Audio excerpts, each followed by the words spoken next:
जय श्री राम, जय श्री राधे कृष्णा। ऑनलाइन ज्ञान वन में आप सभी का स्वागत है। बंधुओं, आज की कहानी का शीर्षक है सौभाग्य। बिटिया, कुछ है क्या खाने को? दोपहर 3 बजे के आसपास रामेश्वर बाबू ने बहू के कमरे में आवाज लगाते हुए कहा। ये भी कोई वक्त है खाने का?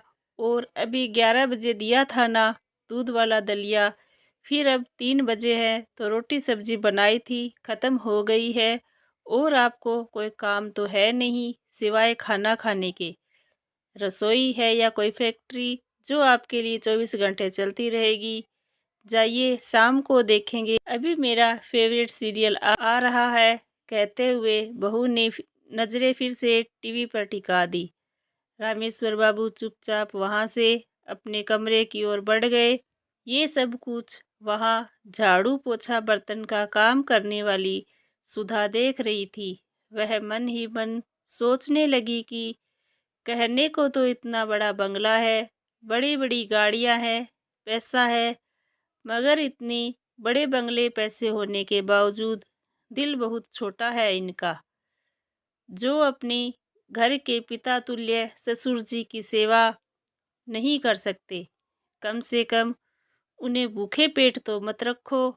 काश अगर मेरे ससुर जी होते तो मैं पिता की भांति उनकी सेवा करती। काम करते करते अचानक उसे स्मरण हुआ, ना जाने कितने फल और बादाम काजू डाइनिंग टेबल पर पड़े पड़े सड़ते रहते हैं और अधिकतर बासी होने पर फेंक दिए जाते हैं। घर के बच्चे उन्हें देखते तक नहीं है, क्योंकि उन्हें फ्रेश चीज़ें खाने का शौक है। उस पर आजकल वो क्या कहते हैं, हाँ, जंक फूड। वह तो उन चीज़ों के शौकीन है। ये फल मेवे वह देखकर अनदेखा कर देते हैं। साहब मालकिन को जहाँ अपने काम और किट्टी पार्टी से फुर्सत नहीं है तो वह क्या खाएंगे और क्या देखेंगे? बचे बेचारे बुजुर्ग दादाजी, तो उनका मुंह तो बिना दांतों की बस्ती है। उनकी दाल तो खिचड़ी दलिया से ही गल सकती है, तो वह क्या खाएंगे फल मेवे? तभी कुछ सोचते हुए सुधा का चेहरा खिल उठा। उसने एक मुट्ठी मेवा सिलवट्टे पर पीसे और जरा से दूध में एक पके केले के साथ मसलकर बुजुर्ग रामेश्वर बाबू को पकड़ा दिए और बोली, बाबूजी चुपचाप खा लीजिए, आपको भूख लगी है ना? अब प्यासे को थोड़ा सा पानी मिल जाए तो वह अमृत समान होता है। बुजुर्ग रामेश्वर बाबू भीगी पलकों को साफ करते हुए तेजी से खाने लगे। उन्हें संतुष्टि से खाते हुए देखकर सुधा को भी संतुष्टि मिल रही थी। ऐसे में ये रोज का नियम हो गया।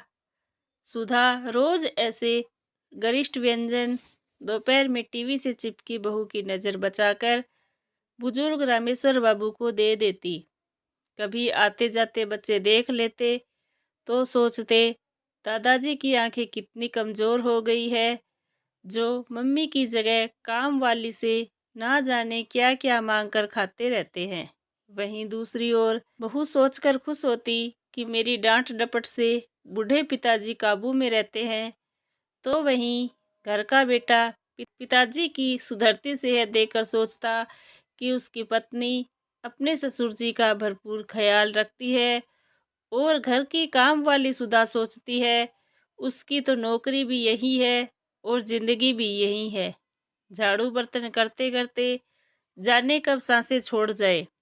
अपने ससुर जी की सेवा करने का सौभाग्य तो उसे मिला नहीं, तो क्यों ना यहाँ घर के बुजुर्ग की सेवा करके कुछ पुण्य भी कर ले।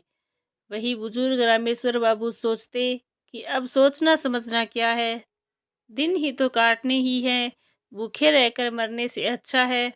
आखिर वक्त में जो सेवा और सम्मान दे रहा है ले लो। और वह अक्सर सुधा को आशीर्वाद देते हुए सोचते, अगले जन्म में भगवान मुझे अमीर बनाना चाहे मत बनाना, बस बेटी देना या बहू देना तो ऐसे सुलझे हुए संस्कारों वाली सुधा जैसी देना